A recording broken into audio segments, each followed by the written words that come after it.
नमस्कार दोस्तों, आप क्राइम तक देख रहे हैं।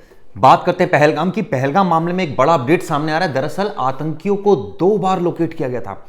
दरअसल 22 अप्रैल को जिस तरह से उन्होंने हमले को अंजाम दिया था घाटी में, उसके बाद वो जंगलों में चले गए थे दक्षिण कश्मीर के। वहां पर 2 ऐसी लोकेशन थी जहां ये बता रहे हैं सुरक्षाकर्मी कि वो बहुत करीब थे इन आतंकियों के। 4 के आसपास इनकी संख्या है, लेकिन ये चकमा देकर फरार हो गए थे। वो 2 जगह कौन सी है वो आपको मैं बताता हूं, जहां पर आतंकियों के बहुत पास थे हमारे सुरक्षाकर्मी।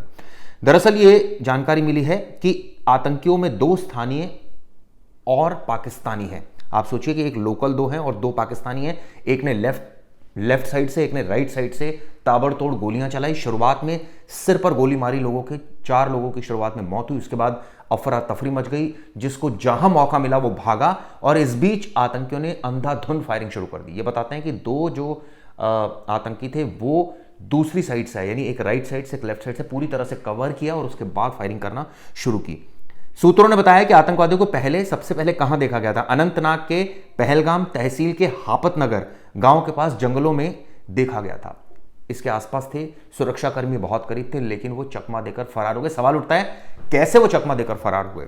दूसरी बार आतंकियों को कुलगाम के जंगलों में देखा गया, जहां से भागने से पहले उनकी सुरक्षा बलों के साथ मुठभेड़ भी हुई, लेकिन उन्हें फिलहाल त्राल और कोकेरनाग के पहाड़ों में छिपे होने की आशंका है, क्योंकि इतने घने जंगल है। तो ऐसा माना जा रहा है कि जंगलों में छिपे हुए आतंकी, और लगातार सुरक्षाकर्मी, जम्मू कश्मीर पुलिस, आर्मी, तमाम एजेंसीज, आईबी, रॉ, ये तमाम अधिकारी जो है उन्हें तलाश रहे हैं, कोशिश कर रहे हैं कि किसी तरह आतंकियों के बारे में कोई सुराग मिले, कहां छिपे हैं इसका पता चले।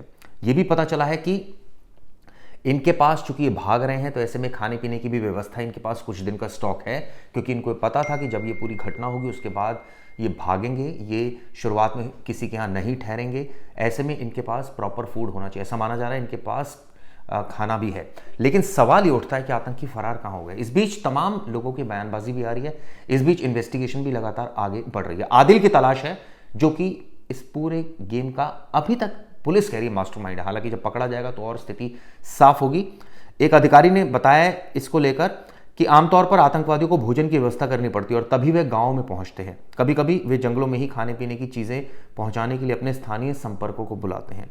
इससे इंटेलिजेंस इनपुट जुटाने में मदद मिलती है और इसी बेसिस पर एक कोई जानकारी मिलती है, ऐसा माना जा रहा है। लेकिन अभी तक कोई सटीक इसमें इंफॉर्मेशन नहीं है कि किस जगह पर वो पहुंचे हैं। हमें एक घटना के बारे में पता चला है जहां वे रात के समय एक गांव में गए, एक घर में घुसे और खाना लेकर भाग गए। जब तक सुरक्षा बलों को सूचना मिली वो वहां पहुंचे, तब तक वो फरार हो चुके थे। यानी कि चूहे और बिल्ली का खेल लगातार जारी है। लेकिन ऐसा 2 बार हाथ आते आते रह गए पहलगाम के गुनाहगार, इस तरह की बात सामने आ रही है। मतलब बहुत करीब थी सिक्योरिटी फोर्सेस, लेकिन वो चकमा देकर फरार हो गए। इस बीच कई सारी इमोशनल स्टोरीज, इन्वेस्टिगेशन और बदले की भावना जैसी तमाम बातें हो रही है। रक्षा मंत्री से सीडीएस भी मिले हैं। इसके अलावा यह भी कहा जा रहा है कि क्या भारत इसमें कार्रवाई करेगा। इसको लेकर सबकी निगाह है। प्रधानमंत्री नरेंद्र मोदी ने साफ कहा है कि बदला लिया जाएगा और आतंकियों को उन्हीं की भाषा में जवाब दिया जाएगा। ऐसे में एक तरफ जहां सिंधु समझौते को रद्द कर दिया गया है, अटारी बॉर्डर को बंद कर दिया गया है, व्यापार भी प्रभावित हो रहा है इससे। और कहीं ना कहीं जो सबसे बड़ी चोट पाकिस्तान को लगी है वो लगी है सिंधु बॉर्डर, जो जल समझौता है उसको रद्द किया गया है, क्योंकि इससे 90% जो कृषि क्षेत्र है वो उस पर निर्भर है। ऐसे में बहुत ज़्यादा दिक्कतें आने वाले वक्त में पाकिस्तान को होने वाली है। लेकिन पाकिस्तान की जो ये ना मानने की जो प्रवृत्ति है वो लगातार जारी है। उसने अभी तक इन हमलों में साफ साफ कहा है कि प्रधानमंत्री ने तो ये कहा है उनके कि हम जांच के लिए तैयार है और हम पूरी तरह से इन्वेस्टिगेशन में सहयोग करेंगे, लेकिन सबूत तो दीजिए, इस तरह की बातें वो कह रही हैं।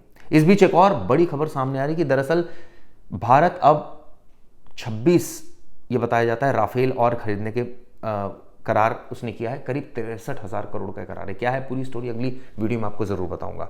लेकिन इस बीच भारत में अब नहीं चलेगा पाकिस्तानी प्रोपेगेंडा।